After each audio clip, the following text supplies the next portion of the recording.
Horas Indonesia, kami bersyukur berbincang dengan seorang motivator muda, Bang Eloy Jalukho. Dia memberi waktu untuk kami di tengah kesibukannya. Kami akan berbincang tentang nilai, bagaimana kita memegang prinsip. Karena di hari-hari ini kita gundah gulana melihat orang selalu melihat sukses itu kaya raya dan menghalalkan segala cara dengan cara apapun asal terlihat kaya, dan itu yang dianggap sukses. Ya. Saya kira nanti pemikiran dari motivator kita ini akan menjelaskan apa itu sukses. Horas Indonesia. Horas Indonesia. Bang Ojek. Ya. Gimana? Bang, di tengah kesibukannya masih memberi waktu untuk kami. Ya. Suara Tepian TV. Ini Bang, kita gundah melihat keadaan sekarang. Ya. Secara umum masyarakat kita masih melihat bahwa kesuksesan itu karena dia punya uang besar, Ya. dia kaya raya, itulah Ya. orang sukses. Sebenarnya apa sih teori atau narasi yang harus dijelaskan pada masyarakat tentang sukses begitu? Ya, sukses persis ya. Itu kan yang semua orang cari.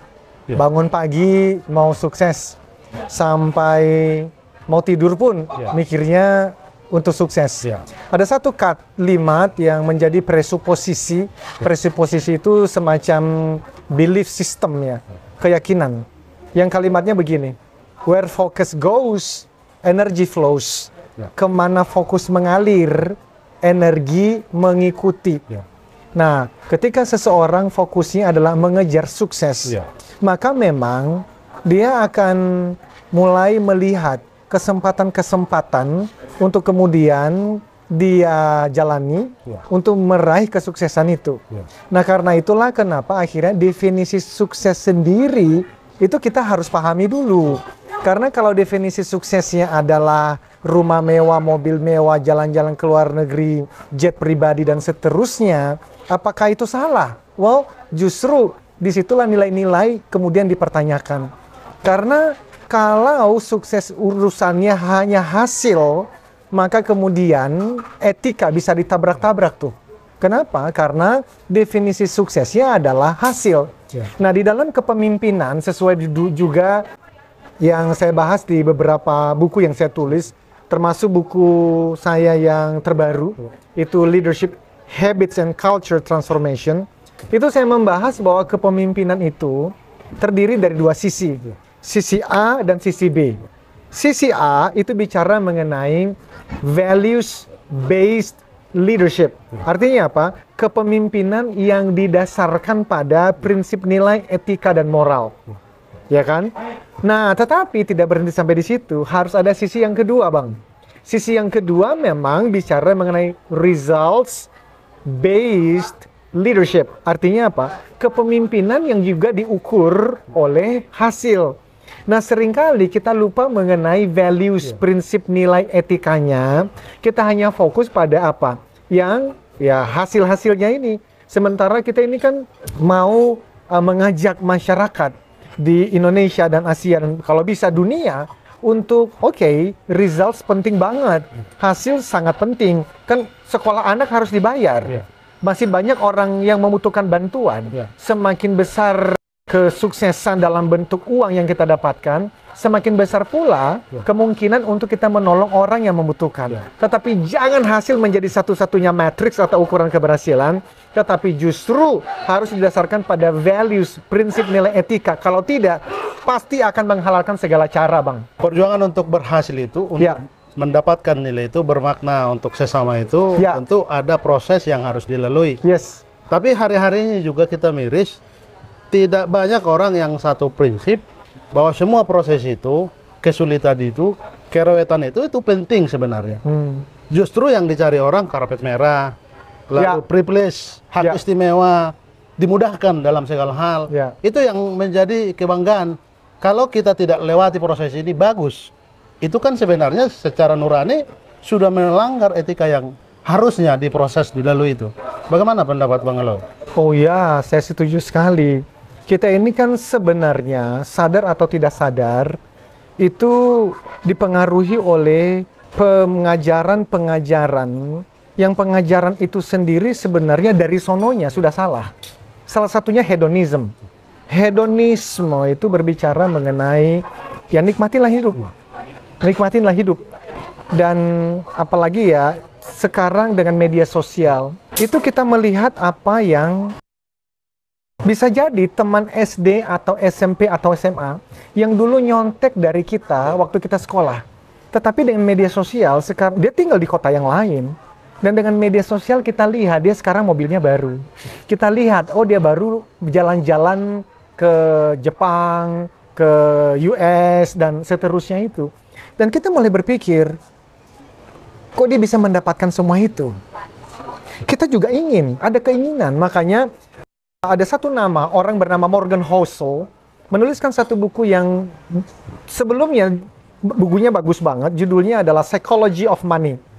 Jadi itu psikologi dari tentang bagaimana manusia itu memandang uang. Dan yang terakhir ini dia mengeluarkan buku lagi, judulnya Same as Ever. Itu ada sesuatu yang tidak pernah berubah. Salah satu di dalam buku itu dia berikan judul Reality and Expectation. Jadi realitas dan harapan-harapan kita. Kita itu punya harapan untuk mendapatkan hidup yang lebih baik. Ya kan ya? Dan itu bagus. Itu membuat kita kemudian kan bekerja keras ya, belajar lebih lagi. Tetapi seringkali kita tidak hati-hati dengan realitas yang ada. Bahwa realitas yang ada itu kita berusaha, tetapi realitasnya ada sesuatu yang kita mesti hargain dulu nih. Artinya beginilah. Ada seseorang yang tadinya penghasilan bulanannya di angka UMR di kota tempat dia bekerja. Dan dia sudah bersyukur dengan itu. Tetapi kemudian dia bekerja keras. Dia mendapatkan gaji bahkan sampai 2 kali lipat setiap bulan. Dan harusnya dia bersyukur. Tetapi dengan bertambahnya pendapatan, gaya hidupnya juga bertambah kan. Nah akhirnya apa? Dia terus mengejar lebih. Dan itu kemudian membuat orang tidak merasa puas. Dan di tengah-tengah kondisi seperti itu, kita melihat orang-orang tidak lagi menghargai etika. Akhirnya begitu mudahnya akhirnya mengatakan, etika itu apa sih? Kenapa mesti menjaga prinsip nilai? Apalagi ketika orang-orang yang tadinya kita hargain, kita hormati. Di depan mata kita mempertontonkan bahwa etika dan prinsip nilai itu menjadi tidak penting. Justru itulah orang-orang seperti kita ini ya terus berdoa supaya Tuhan berikan kita kekuatan. Jangan akhirnya juga menggadaikan prinsip-prinsip nilai dan etika ini. Karena kita mau ikut terlibat dan menikmati hal-hal yang tidak beretika itu. Seperti itu pendapat saya, Bang Hojot. Bang Eloy, tadi saya garis bawahi yang disebut tadi hedonis. Ya. Di perkotaan, terutama di metropolitan seperti Jakarta ini kan orang melihat konsumeris itu kan biasa begitu. Dan berlomba-lomba. Kita merasa tidak mudah untuk memegang prinsip. Godaan itu banyak. Banget. Karena memang ada kesempatan-kesempatan. Lalu soal memegang prinsip, apa yang Abang Eloy mau sampaikan? Karena mengingat tidak mudah untuk memegang prinsip ini karena mudah juga tergoda begitu. Saya sejak tahun 2000, Bang Hojot, itu memikirkan hal-hal yang seperti ini. Sehingga kristalisasi dari pemikiran tersebut muncullah namanya theocentric motivation and leadership. Yaitu motivasi dan kepemimpinan yang dilandasi oleh spiritualitas. Namun karena memang panggilan hidup saya di marketplace, di dunia bisnis, yang mana terdiri dari berbagai macam agama, bahkan ada agnostik, mungkin bahkan ateis, cuman karena di Indonesia harus punya agama, dia ada agama di KTP-nya. Maka kemudian spiritualitas ini menjadi spiritualitas lintas agama. Tetapi yang saya sampaikan adalah, betul tidak mudah untuk mempertahankan prinsip nilai itu.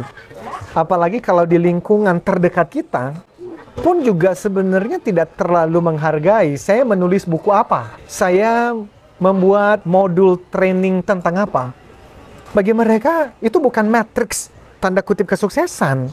Matriks kesuksesannya adalah kamu mengendarai mobil apa? Kamu pakai jam apa? Kamu setiap liburan keluarga dan anak-anak kemana? Itulah yang dipertontonkan. Dan saya setuju, itu menjadi tidak mudah untuk mempertahankan prinsip nilai itu. Bahkan, tadi kan di dalam pembicaraan kita dengan Prof. Reynald gitu ya, dan teman-teman yang lain kan, sebetulnya pertanyaan saya itu lebih kepada menolong teman-teman yang lain untuk bertahan. di tengah-tengah kondisi yang seperti ini, jangan gadaikan prinsip nilai itu. Karena kalau semuanya ikut-ikutan menggadaikan dan menjadi pragmatis yang penting kepentingan, ya bisa dilihat 10 tahun, 20 tahun yang akan datang, anak cucu kita tidak akan mendapatkan warisan prinsip nilai dan etika lagi. Semua akan menjadi pemain. Waktu Bang Eloy bilang, ya dulu sebantaran kita satu letting misalnya di sekolah, tapi kita nggak lihat dia misalnya ada semangat untuk berjuang keras untuk belajar, tapi tiba-tiba di era kita sekarang, kalau kita bandingkan secara ekonomi, ya memang dia jauh dari kita begitu. Bagaimana kita tadi untuk memegang nilai itu bersyukur, menikmati apa yang ada, karena banyak orang seperti Bang Eloy bilang tadi, karena gaya hidup dia terpengaruh, tidak mampu sebenarnya tapi dipaksa begitu, dan orang jadi menghalalkan segala cara. Apa pendapat Bang Eloy? Sebetulnya mensyukuri apa yang ada adalah anugerah. Jadi menurut pemahaman saya, anugerah itu bisa dilihat dari beberapa poin. Kita mendapatkan nafas seperti ini pun sudah anugerah. Tapi kemudian di luar dari anugerah umum ini, yaitu kita oksigen ini kan tidak bayar. Maka di dalam buku TML, Theocentric Motivation and Leadership, ada satu bab judulnya saya berikan receiver. Bahwa kita ini adalah penerima anugerah itu, apapun iman, agama, keyakinannya, tidak perlu membayar oksigen ini. Tetapi kan ada juga yang namanya anugerah khusus. Ada orang-orang yang kemudian punya keluarga. Ada kemudian bahkan diberikan anugerah anak. Tapi Bang, tidak banyak orang yang bisa menikmati anugerah itu. Ada loh orang-orang yang kemudian menikah, lalu punya anak. Tapi itu tidak dinikmatin karena habis waktunya untuk mengejar hal yang lain. Nah, hal yang lain itu apa? Bisa jadi dalam bentuk uang. Tetapi setelah mendapatkan uang pun, dapat mobil mewah, dapat rumah mewah pun, apakah dia menikmatinya? Enggak juga. Rumahnya mewah, tapi yang dinikmati oleh adalah Mbak. Kenapa? Karena mereka sibuk keluar untuk mencari uang, membayar cicilan mobil yang mewah ini. Inilah yang kata pengkhotbah, sebetulnya semua ini adalah kesia-siaan dan usaha menjaring angin. Nah, saya tahu. Saya juga seorang motivator. Sehingga apa? Jangan seperti menihilkan pentingnya yang namanya ekspektasi dan hidup yang lebih baik. Itu penting. Tetapi kan theocentric motivation and leadership itu justru mengintegrasikan. Di satu sisi spiritualitas penting. Hidup bersahaja. Tapi di sisi yang lain, ya kita juga harus tahu bahwa punya ekspektasi, target-target, visi untuk hidup yang lebih baik. Itu juga harus ada. Mempertemukan dunia, kedua dunia itu tidak mudah. Nah, tetapi saya bersyukur kalau ada komunitas yang kemudian punya values, nilai-nilai yang oke, kita berjuang, tapi jangan menabrak etika. Di satu sisi kita pertahankan prinsip nilai dan etika, tapi juga harus bekerja keras. Ujungnya nanti hasil, sudahlah. Tuhan pasti berikan tepat pada waktunya. Nah, itu iman. Yang tidak semua orang ternyata bisa bertahan di tengah-tengah kondisi yang seperti hari ini. Saya baca buku dari John X. Maxwell. Dia menarasikan satu teori tentang kepemimpinan. Pemimpin itu adalah pengaruh. Gitu. Jadi seorang yang memberi kepemimpinan pasti memberi pengaruh. Hubungannya dengan keadaan kita sekarang, kita akan memilih pimpinan yang paling tinggi di negara ini. Presiden begitu. Kita ingin pemimpin yang sebenar-benarnya menjadi tauladan, menjadi memang benar-benar justru menjadi patron tiruan dari semua orang begitu. Apa kira-kira dari sisi kepemimpinan tentang memilih pemimpin begitu? Very good. Tadi Bang Hojit menyebut John C. Maxwell. Dan betul, beliau memberikan definisi. Leadership is influence, nothing more, nothing less. Kepemimpinan itu adalah pengaruh. Tidak lebih dan tidak kurang. Kemudian kutipan berikutnya dari orang yang sama, beliau mengatakan begini, everything rises and falls on leadership. Segala sesuatu jatuh atau bangun, berhasil atau tidak, itu ditentukan oleh kepemimpinan. Jadi kalau berhubungan dengan kita memilih pemimpin, itu memang itu harus hati-hati banget. Ya toh? Tidak boleh sembarangan. Tidak boleh oportunis. Walaupun nyatanya kita melihat hari-hari ini, ya tadi kan pragmatisme, hedonisme, semuanya kepentingan, tidak ada lagi ideologi sebetulnya. Yang penting adalah aku dapat apa. Ini kan oportunis. Dan ini yang justru kita sayangkan dan kita terus berseru. Walaupun suara kita ini suara yang juga mungkin didengar, mungkin tidak. Tapi yang minimal ya kita berjuang menyerukannya bahwa prinsip nilai harus dijaga. Banyak juga orang yang memilih karena emosional kan. Jadi bukan karena dia mendapatkan manfaat, tapi karena emosi yang justru kita berpikir logikanya harus dipakai, rasionalitasnya. Sehingga lihat track recordnya.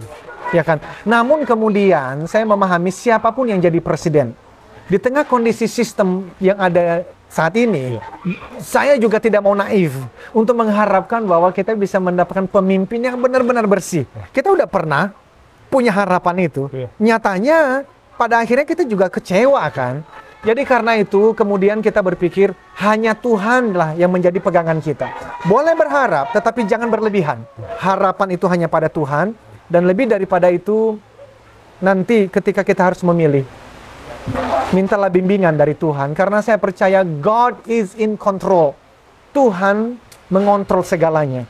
Siapapun yang menjadi pimpinan tertinggi bangsa ini, tidak mungkin lepas dari kontrol Tuhan. Bahkan sebagai penutup dari saya punya seorang guru mengatakan begini, Bang Hojot. Debu yang tidak kelihatan ini depan kita debu kecil banget kita nggak kelihatan.